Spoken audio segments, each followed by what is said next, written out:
Oo.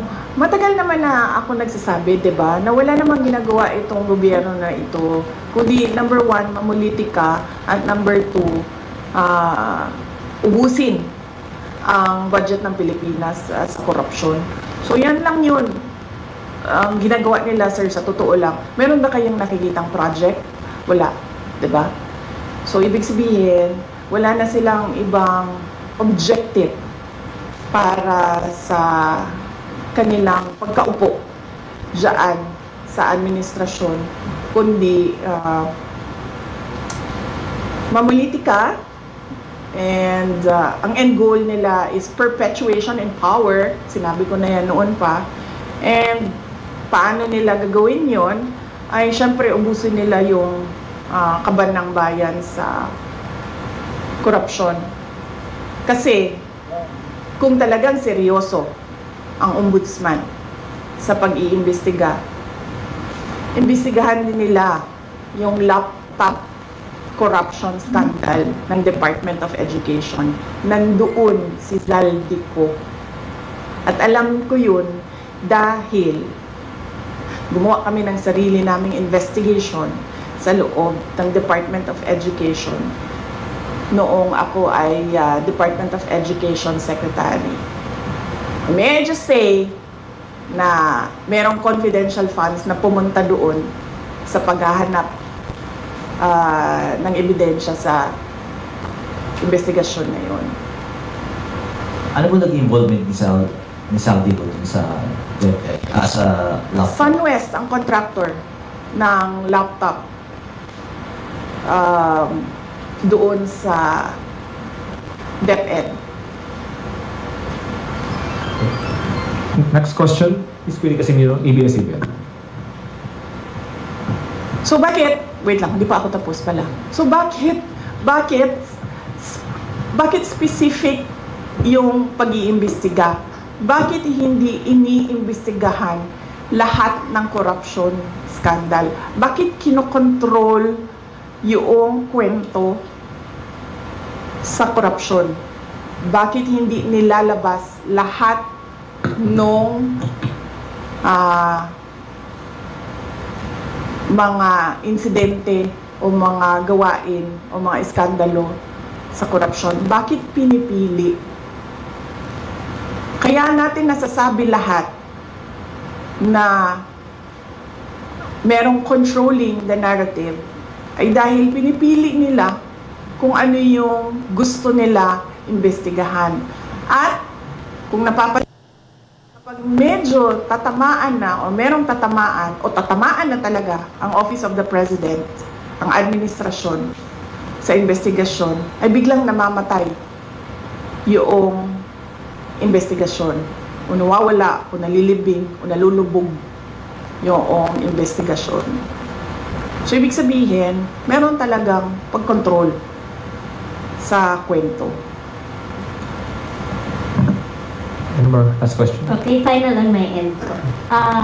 Vice President, ang init ngayon ng flood control din. Kung halos Luzon, Visayas, and Mindanao din gusto nilang ipa-check, no? Sa tingin nyo, aside from the flood control, ano pa ang mga dapat sigurong tingnan o i-check aside from these flood controls?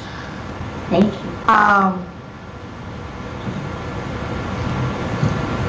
Yung una lang sinabi ko, ma'am, no, yung listahan na ginawa nila para sa Department of Education. Worthy yun, natingnan kung sino yung mga sinulat ni Martin Romualdez na mga congressman na makakatanggap sa School Building Program Fund. Pangalawa, flood control, yan, laging may corruption dyan. Farm to market roads, laging may corruption dyan.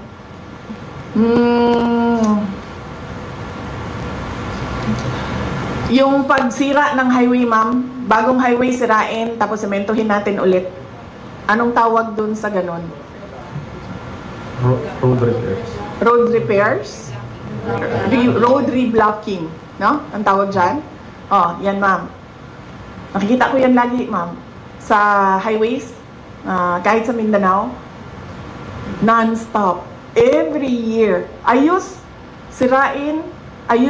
sirain. Yan. Last question, Arson.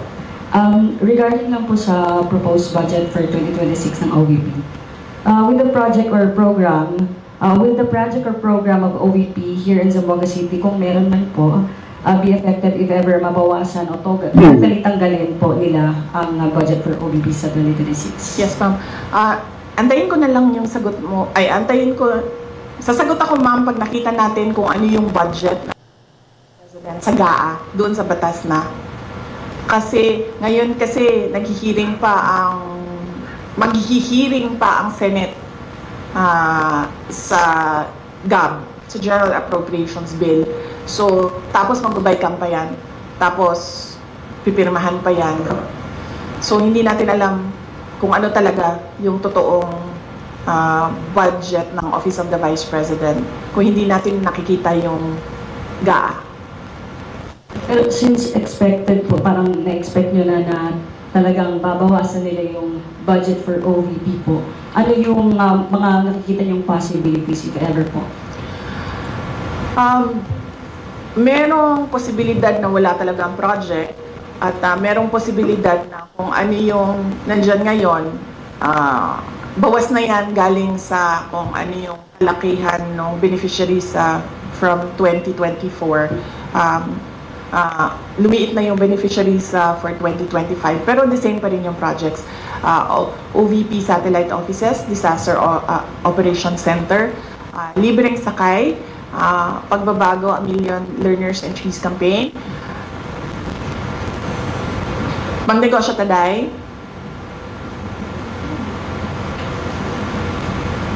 ito yung mga tiga-OVP, ma'am, na nalilimutan namin kung ano yung mga rice. Yes. Anong makontribute mo sa project natin? Sa listahan ng project, JC. Yan, ma'am. Yan pa rin yun, ma'am. Ang ginagawa lang namin, ma'am, ay kasi lumiliit yung budget, lumiliit din yung beneficiaries, pero hindi nawawala yung budget. Okay, thank you po. Ma'am Queenie. Alright, buenas tardes, ma'am. Yes, Yeah. ma'am. Is it true that the family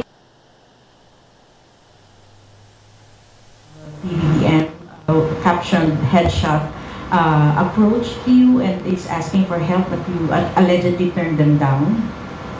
No, ma'am. I never received a request for help from the family of the vlogger. And it's highly unlikely, ma'am, for us to say no, because if this is a matter of legal assistance, ma'am, no, because there is a case. So usually we refer it for legal advice kung meron ng abogado.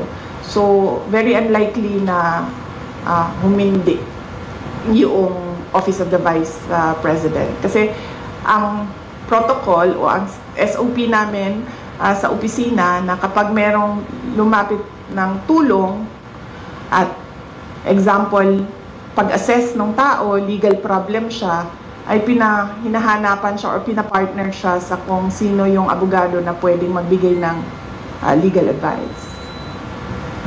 Next question. Another issue po, okay lang po. Okay. Former President GMA expanding or giving additional duties and responsibilities to the Vice President. Would you say na kulang pa ang existing duties po ninyo as VP? Meron pong bill, House Bill, si dating Pangulong Gloria Macapagal Arroyo of an OVP charter. Doon sa charter, kung makikita ninyo, nakalagay lang doon yung institutionalization ng mga units sa opisina ng Pangalawang Pangulo at nakalagay din doon ang organizational structure. Kasi pagpasok namin, ma'am, ang nangyayari, bago lahat, lagi, walang institutional memory ang Office of the Vice President. So bago siya lahat lagi. Pagpasok ng bagong Vice President, bago ang opisina, bago ang structure, ang HR structure niya, bago ang mga units. So, ang ginawa namin, ma'am, para merong continuity sa lahat ng mga vice presidents ay ginawa namin ng charter.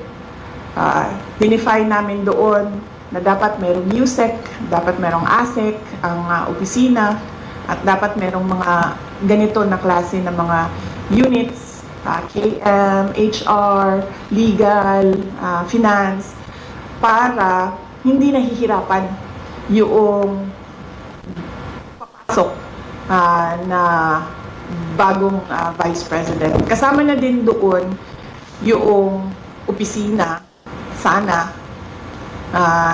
permanent office, para hindi rin lumilipat kung saan-saan yung opisina ng vice president. Ang pinakauna doon is that para alam ng mga tao kung nasaan ang Office of the Vice President. At pangalawa, para hindi palipat-lipat yung mga personnel ng Office of the Vice President kung saan sila titira. Dahil din kung saan sa kagustuhan ng Vice President kung saan siya ililipat. Nakalagay din doon, of course, yung security unit na naging controversial sa aking termino. At, well, yung OVP, him namin, at mga iba pang mga administration policies inside the Office of the Vice President. Kung makikita ninyo, wala kaming nilagay doon na specific project dahil ang ang function ng Vice President ay kumbaga constitutional successor. Yun lang ang only function ng Office of the ng Vice President. Pero sa atin, traditionally, ang Office of the Vice President ay binibigyan ng budget for the Vice President to decide on what his or her projects are, and then they can implement projects to complement the services of the other national government agencies. So on that note, hindi namin nilagay yun, ma'am. Kasi baka naisip ko, merong Vice President na papasok na wala siyang project, wala siyang gustong gawin, kundi maging constitutional successor lang. So ibig sabihin, mag-aantay lang siya na mawala yung presidente. Pero so far, wala pa naman tayong nakita by history, wala tayong nakita na Vice President na ganun ang gusto niya. Lahat merong kani-kanilang projects. Ang hindi lang namin ginawa ay mag-define kung ano yung project. Kasi magdedepende yon sa panahon kung kailan siya naging Vice President, sa panahon kung kailan anong relevant na project. So ang ginawa ay yung structure ng opisina na kahit anong project ay ma-implement noong organization. Just one last po. Yes, I don't know if you already asked for your reaction to the viral video of PGMA. The last time that she shook hands with you, and nung pagtalikod niya is parang tila sumimangot siya. What's the relationship between you two right now po, yung status? Ni ma'am? Wala, ganun naman kasi talaga si ma'am eh.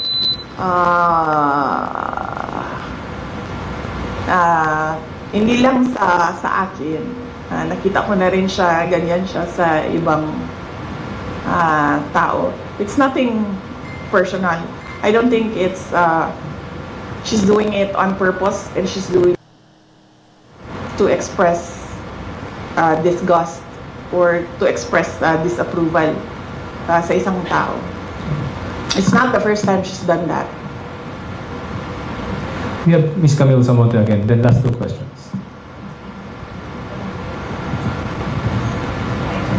Ma'am, just want to get your reaction kasi po dun sa House, binawasan po nila yung OVP budget. Ano po yung tugon nito? Kasi may mga ilang kongresista rin po na naghayag po na dapat daw pong bawasan itong budget dahil pilit nyo raw, ilang beses nyo raw po na iniisnab yung kanilang pagdinig.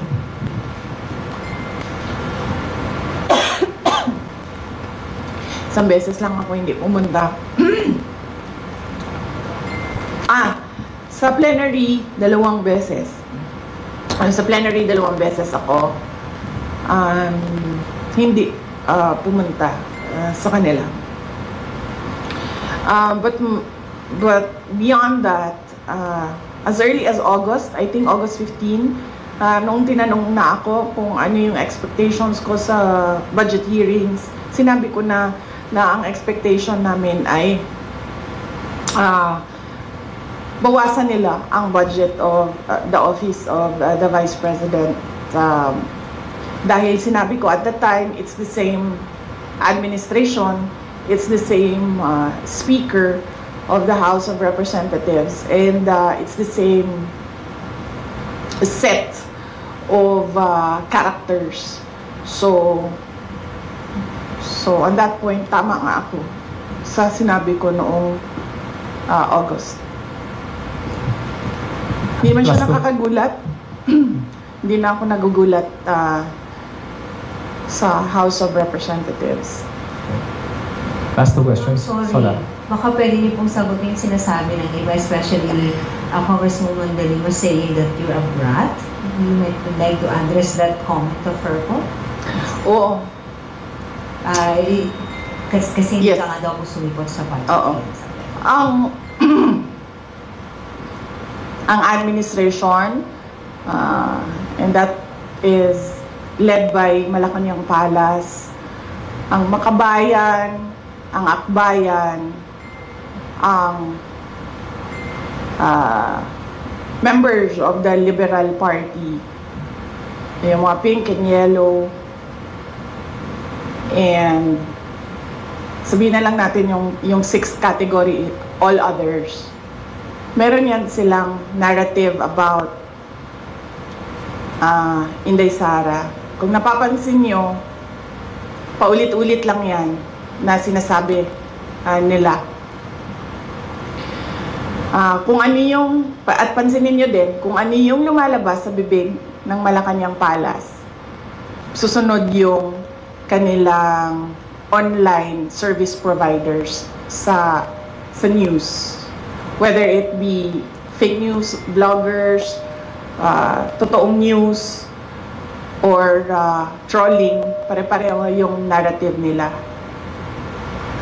At pansinin nyo, lahat ng lumabas na mga articles, isa lang yan. Sinasabi nila, number 1, pro-China. Number 2, brat. Number 3, Lucaret, crazy. At number 4, nakalimutan ko yung isa. Ano yung isa, ma'am? Paulit-ulit lang yan sila eh. At confidential funds. Ilustay. Yan. Pro-China, brat, Luka-Luka, at confidential funds. 4 lang yan. Pansinin nyo, inuulit-ulit nila yan. Hoping siguro na one of those will stick sa image or sa reputation para makasira sa akin. So, hindi ako nagtataka na magsasabi ng ganyan si Leila De Lima. Yung word na brat, ginagamit nila lagi yan. And more than that, hindi naman kasi parent ang House of Representatives for them to say kailangan disiplinahin ang Vice President. Dahil sa totoo lang, ang tawag nga natin sa kanila mga buaya, di ba? Ganun yung general perception, for all members of the House of Representatives. So wala silang moral ascendancy over the office of the Vice President.